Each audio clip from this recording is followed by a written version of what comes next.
వైఎస్ఆర్ కాంగ్రెస్ పార్టీలో ఎంపీలై వైఎస్ఆర్ కాంగ్రెస్ పార్టీలో డిప్యూటీ మేయర్లై వీళ్ళంతా ద్రోహులు, ఈ ద్రోహులకి బుద్ధి చెప్పాలని. అనిల్ ఎవరు ద్రోహి?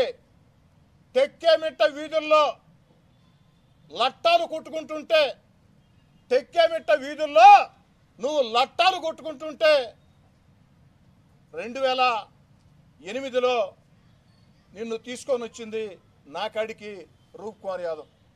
మేమిద్దరం కలిసి వివేకానంద రెడ్డి కాడికి తీసుకెళ్ళాం.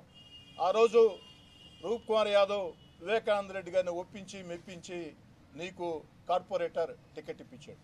నువ్వు కార్పొరేటర్గా పోటీ చేస్తే ఆ ఎన్నికల్లో నేను చీఫ్ ఎలక్షన్ ఏజెంట్గా పనిచేశాను. నీకు నెల్లూరు జిల్లాలో ఒక సీనియర్ నాయకుడిగా ఉండి కూడా కార్పొరేటర్గా నువ్వు పోటీ చేస్తే రూప్ కుమార్ యాదవ్తో ఉన్నటువంటి సాన్నిహిత్యంతో నేను చీఫ్ ఎలక్షన్ అంటే పనిచేశాను.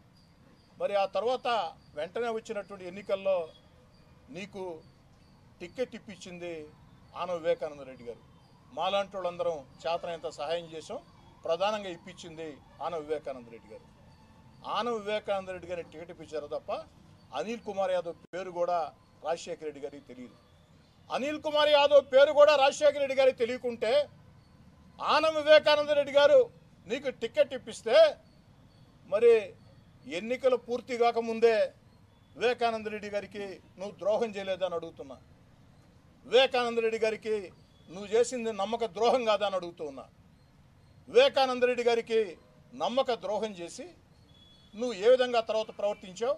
ఆఖరికి వివేకానంద రెడ్డి ఇంటి మీదకే వస్తానని చెప్పని విలేకరుల సమావేశం పెట్టి నీ ఇంటి మీదకే వస్తాను.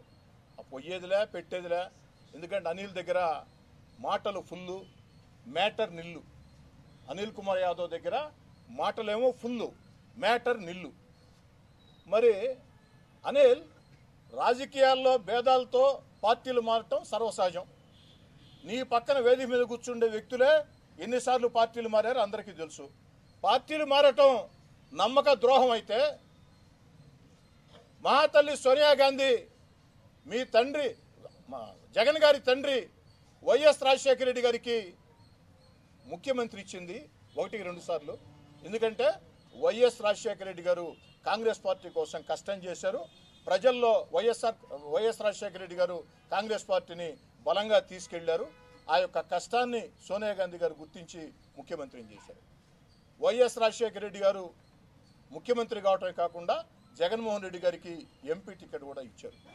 మరి వైఎస్ రాజశేఖర రెడ్డి గారు మరణించిన తర్వాత ఇదే వైఎస్ జగన్మోహన్ రెడ్డి గారు నా ఒంట్లో ఉండేది కాంగ్రెస్ పార్టీ రక్తం, నా ఒంట్లో ఉండేది కాంగ్రెస్ పార్టీ రక్తం, నాకు తల్లి లాంటిది సోనియా గాంధీ, నాకు తల్లి లాంటిది సోనియా గాంధీ అని లేఖ రాసి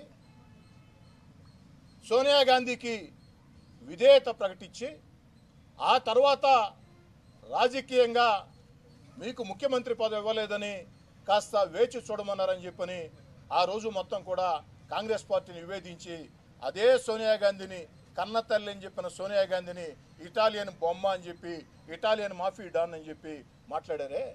మరి మేము పార్టీ మాత్రం ద్రోహం చేసినట్టయితే, ద్రోహును అయితే జగన్ గారు కూడా ద్రోహ? అనిల్ సూటిగా స్పష్టంగా సమాధానం చెప్పు. వింటా ఉండవు, నా ఫేస్బుక్ లైవ్ చూస్తూ ఉండవు. మేము పార్టీ మాత్రం ద్రోహులం అయితే, వేమిరెడ్డి ప్రభాకర్ రెడ్డి గారు ద్రోహ అయితే, మేము ద్రోహ అయితే జగన్మోహన్ రెడ్డి గారు కూడా ద్రోహ? నేను అంటోనా జగన్మోహన్ రెడ్డి గారు నమ్మక ద్రోహి అంటోలా, అనిల్ కుమార్ యాదవ్ నమ్మక ద్రోహి అంటోనా? ఎందుకంటే అనిల్ కుమార్ యాదవ్ అన్నాడు కాబట్టి నమ్మక ద్రోహులని. అయ్యా నీ పేరు కూడా రాజశేఖర రెడ్డి గారికి తెలియదు, ఆనవ వివేకానంద రెడ్డి గారిని టికెట్ ఇప్పించాడు, నువ్వు ద్రోహం చేసి వెళ్ళిపోయావు. మరి నువ్వు ద్రోహి అవుతావు కానీ రాజకీయాలు విభేదాల సహజం. నువ్వు వెళ్ళిపోవటం కూడా నేను తప్పట్టంలే, వివేకానంద రెడ్డి గారితో విభేదించడం కూడా నేను తప్పట్టంలే. కానీ రాజకీయాల్లో విభేదించి పార్టీ మాత్రం ద్రోహం అయితే, నమ్మక ద్రోహం అయితే మీ నాయకుడు వైఎస్ జగన్మోహన్ రెడ్డి గారిది మీది నమ్మక ద్రోహమేనా? సూటిగా అనిల్ కుమార్ యాదవ్ స్పష్టంగా సమాధానం చెప్పాలి. ఇకపోతే అనిల్ కుమార్ యాదవ్ మాట్లాడాడు. ఏమని చెప్పాడంటే, ఏదైతే నేను మాత్రమే ఒరిజినల్, అందరూ కూడా డూపులని అనే